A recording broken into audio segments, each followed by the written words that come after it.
Hey friends, happy Thursday. Um, I almost didn't make a video today.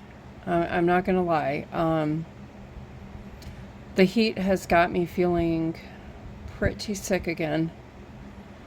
But then it crossed my mind, I still need to start making my prayer pouches for Christmas gifts. And as you can see here, I have a whole pile of granny squares that I crochet. I crocheted most of these, I think all of these, on our trip up to Washington in August. It made a really good car crochet project, but as you can also see, a lot of my ends are not woven in yet. So I have that here.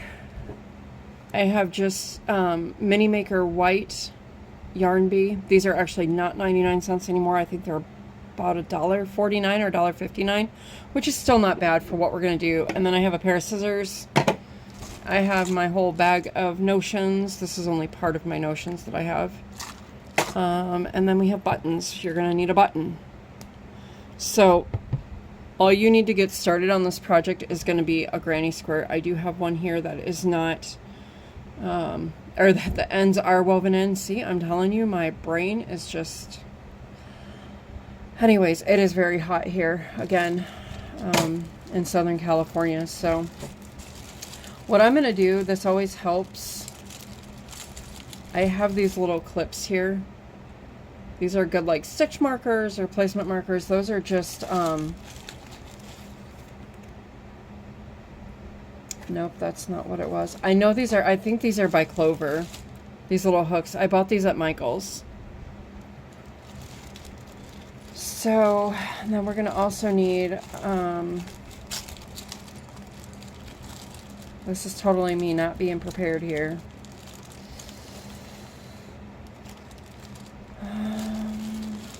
I'm just going to use a plastic darning needle. It'll be fine. Right, what are these? Actually, this might work better. Nope, that is not what I'm looking for. It's that moment when you need a specific tapestry needle and you're not finding it. These are all curved. Well, we're just going to open a pack of these wool needles that I purchased on Premier. I tend to stock up on these when these go in stock with Premier because all too often they do go out of stock. And they're really inexpensive, just a couple of bucks for these. So we're just going to go ahead and open a pack of them. I have so many of them. So many of them.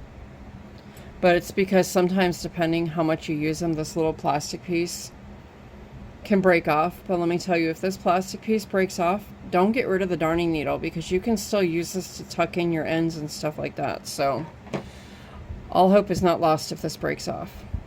Okay. All right. So what we're going to do for the prayer pouch is we just fold in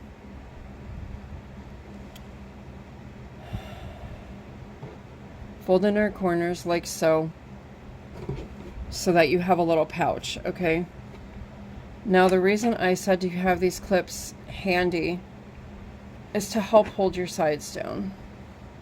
Okay, and if you want to, for good measure, you can also use a third one to hold in the main side that you're going to be sewing, which will be this one. Oops, I am a little shaky today. I apologize. Okay, so you want to just make sure your pouch is like so. Okay, so all three corners are tucked in. And then make sure that when you fold this down, it's going to fold down nice and evenly over the top. Because we're not going to sew up here. We're not going to sew on the top. We're only going to sew down here on the bottom. So these two sides here. Okay. And then you're going to want to get a piece of yarn or whatever you choose to use. Now I'm just choosing to use white just because it is an easy universal color, and I have got thousands of yards of white that I need to use up. And you're going to want to use a big enough piece that is going to go around both sides. So you see, I have a pretty good size piece here. And then the way I do this is I like to fold it in half and then push it through. So now it's there. If you want to see that one more time, I'll show you this up closer. In half, and then like that. And that's what makes it nice about these wool needles, is they thread really, really easily. So now we can get started. Keep going off camera. Now we can get started on sewing. And what we're going to do here is we're going to just try and find 2 loops here on the bottom on each side. Go through each part of your loops. Now everybody sews differently, so if this is not how you sew and you sew a different way, then please, please, please, by all means, do it the way you do it. Let me see if I can go down. There. Then we're a little bit lower. Okay, so now I'm going to go back here. I'm going to go like this. And you want to take this a little bit longer, because even though I'm getting all twisted here, so I am sewing exactly how I would do a whip stitch on like fabric or something like that. Now what I'm going to do with this end here is I'm going to take it and I'm going to tuck it in, and I'm going to sew over top of it so that there is no weaving in once I am done. And the main thing is you want to try and grasp all 4 loops. You're probably asking me, well, what do you mean by all 4 loops? Okay, so that's nice and sewn in. I'm going to go ahead and just leave that. So there's 4 loops right here. So 1, 2, 1, 2.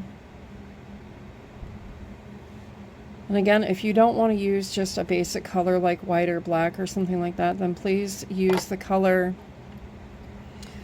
that you choose to use. If you want to use the same color as your granny square, then go for it. I like to be a little bit different. So as you can see, this is just, I'm not sewing this the best because I'm trying to look at the camera and at what I'm doing here.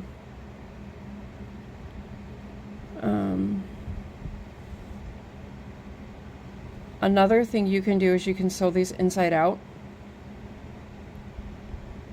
And I'll show you what I mean by that, because this is a reversible granny square. So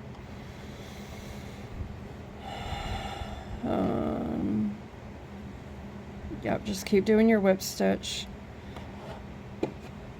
however you choose to do it. Now if you do it inside out, you're going to still see the stitch a little bit on the other side. That's what I was checking. And I'm just tying this, I'm just pulling this tight here. And I apologize if you hear my little buddy in the background. He's having a really, really rough day. I think the heat's just catching up to all of us right now. So there's that. And I'm not going to fully finish this on camera, because if I did, we would be here all day. Okay, so you get the idea. Pull your stitches tight as you're doing this. Let me get my hand on the other side of the camera here. So there's 2 loops and 2 loops. Try not to do what I almost did and grab the other side. And then you got to be careful because your yarn will try and come out of the needle. Okay.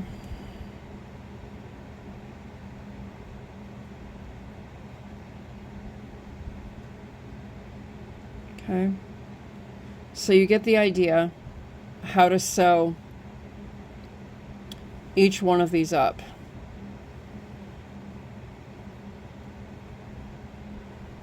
Each one of the sides up, and I could have pulled this a lot tighter here on the end.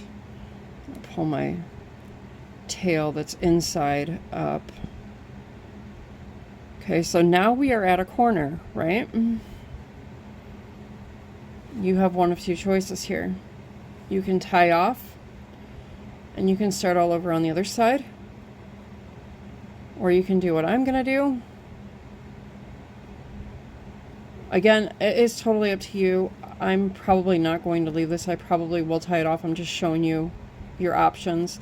You can take this, run it through this hole here of the granny square.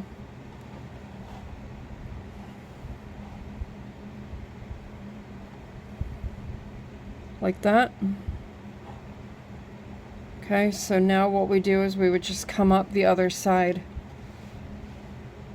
Like so.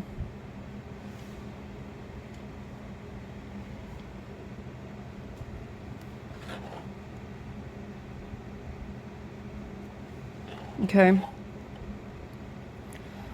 Just like that. Your choice. This does not look the cleanest. I will be honest with you. I don't like this method. I have seen it done a couple of different ways. I personally would prefer to cut it off and then start a whole nother side. So that is probably what I'm going to do on mine. I'm not going to run it underneath. I don't like the way that looks.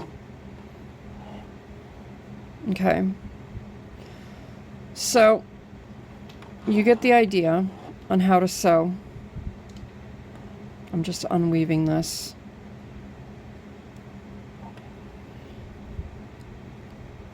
You get the idea of how, so we're right back at the start there. So you get the idea of how your seams will look. Just make sure that you are lining up your stitches when you're sewing so that they're pretty even, okay? Now, before you tie off, if you want to, you can go ahead and take a button. And I just have, this is just some of the buttons I have. I have so many. I personally found, excuse me, I found these buttons here at Ben Franklin. Really inexpensive.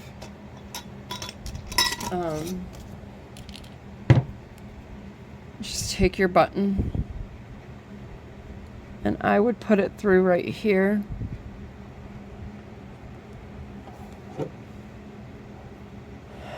And then make sure you can get your tapestry needle through it. This button, unfortunately, is not going to work for this, I don't think. I might have to use a different button because my tapestry needle does not want to go through there. So that's going to be your other thing. You're probably going to have to switch needles when sewing on the button. But you get the idea. The button goes there. And then when you close this up,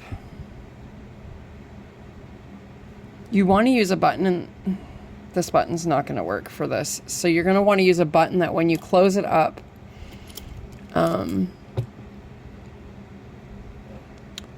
that it goes through this piece of the granny square here, like that, so that it is closed up. So you're going to want to go through not this corner here, but the stitches below, the corner stitch below that corner there.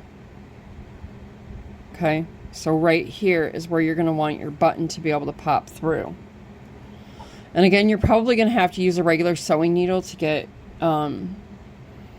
to sew these on. So I would suggest using a heavy duty thread, which is very inexpensive. Even I just bought some actually at Walmart, and I want to say it was like $1.50 or $2 for heavy duty thread for a whole spool of it. So I will post a picture or a short video after I get these all completed and sewn and whatnot. But what I'm going to put inside of each of these is I'm going to print out Psalm 91 and Psalm 23 and put those in here. And I'm also going to put in just blank prayer cards or note cards or whatever, so that people can write down, you know, maybe something, a prayer that came to their mind, or someone that they want to pray for, or maybe they encountered something during the day and it's something they want to go home and, you know, dig in the Word and pray about. And these don't have to be used as prayer pouches. They can be used for anything. You can, I mean, the possibilities are endless with these little pouches. You can put a gift card in these and gift it. That would make a really cute gift, especially for a kid. You can go in on the corner here. I tried to find them before I came on camera, but little jump rings and make like a little hanger to hang from like a keychain. So again, you know, the sky's the limits on this. The possibilities are endless. And this is a great stash buster project. You can make them as big or as little. As you see, I have all sizes of granny squares here that I'm going to work through. This one's my biggest one. So, anyways, that is all I have for you today, friends. I think I'm going to come back to you tomorrow with one of those Zero Ball openings, because I have a bag of them at my desk. I need to open them and get the stuff put away. So I think that's going to be tomorrow's bonus video for Friday. But anyways, friends, I'm going to let you all get going. I've still got so much to do in this midst of this heat wave. So remember that I love you. God loves you. Be kind to one another. And I will see you tomorrow for that bonus video. Bye, friends.